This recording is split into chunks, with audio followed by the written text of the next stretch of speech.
قاسم خان نے یہ کر دیا، قاسم خان نے وہ کہہ دیا، قاسم خان کو یہ نہیں کہنا چاہیے تھا. یہ ایک طوفان مچا ہوا ہے انٹرنیٹ پر کہ قاسم خان نے ایسا کیوں کہا. تو بھائی قاسم خان نے کیا کہا جس سے جی ایس پی پلس کے درجے کو کوئی نقصان پہنچ سکتا ہے؟ قاسم خان نے بدھ کے روز اقوام متحدہ کی انسانی حقوق کونسل کے اجلاس میں صرف اتنی بات کی.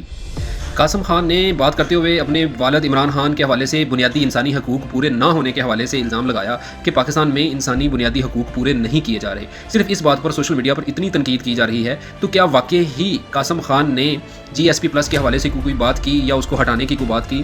یہ بھی آپ کو صحیح حقیقت بتاتے ہیں کہ ایسا کچھ ہوا بھی یا نہیں، یا انہوں نے کیا کہا اور اس کو کیا سمجھا گیا. لیکن اس سے پہلے ہم یہ سمجھ لیتے ہیں کہ یہ جی ایس پی پلس ہوتا کیا ہے. جی ایس پی بنیادی طور پر جنرلائز اسکیم آف پریفرنسز کا محفف ہے. یہ بنیادی طور پر یونین کی طرف سے کسی ملک کو دی جانے والی ایسی سہولت ہے جس کے تحت یورپی ممالک ترقی پذیر ممالک کی مصنوعات کو درآمدی ڈیوٹی پر رعایت دیتے ہیں. اس اسکیم کو 3 زمروں میں تقسیم کیا گیا ہے جس میں بنیادی جی ایس پی پلس اور ایوری تھنگ بٹ آرمز شامل ہے. پاکستان کو سن 2014 میں جی ایس پی ریٹس کا درجہ دیا گیا جس کے تحت کم اور متوسط آمدنی والے ممالک کی ایسی 2/3 مصنوعات جن پر درآمدی ڈیوٹی لگنی ہوتی ہے ان پر سے ڈیوٹی کو کم کر کے 0% پر لایا جاتا ہے. اب یہ درجہ ملنے کے بعد پاکستان کی یورپی یونین کو برآمدات میں اضافہ ہوا.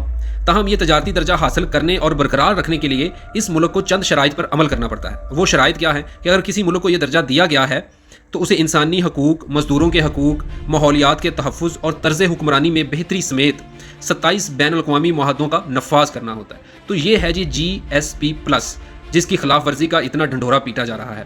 تو جی ایس پی پلس کے حوالے سے تو ہم نے بات کر لی ایک مختصر سی. تو اب یہ بات کرتے ہیں کہ قاسم خان نے ایسا کیا کہا کہ جس سے جی ایس پی پلس کو خطرہ لاحق ہو گیا. آئیے سنتے ہیں کہ قاسم خان کی زبانی ہی سنتے ہیں کہ اس نے کیا کہا. I'm deeply concerned by the alarming rise of intolerance and persecution in Pakistan. We are witnessing a systematic campaign to dehumanize and silence specific segments of the population. My father, Imran Khan, has been in prison for nearly 1,000 days. He's the primary target of a regime that treats dissent not as political disagreement, but as a grave crime to be crushed. I've not seen my father in over 3 years. He's held in a solitary confinement cell, a cell built for death row inmates. UN experts have warned the inhumane conditions could amount to torture. This is not neglect, it's a deliberate persecution designed to strip a human being of his dignity. The intolerance extends beyond him. Pakistan has expanded its blasphemy laws to impose life imprisonment, and they've branded citizens as terrorists, fostering a climate of hatred. We ask this council and the OHCHR to urge Pakistan to end this persecution immediately. They must comply with UN working group's opinion, and they must release my father and all political prisoners. Thank you.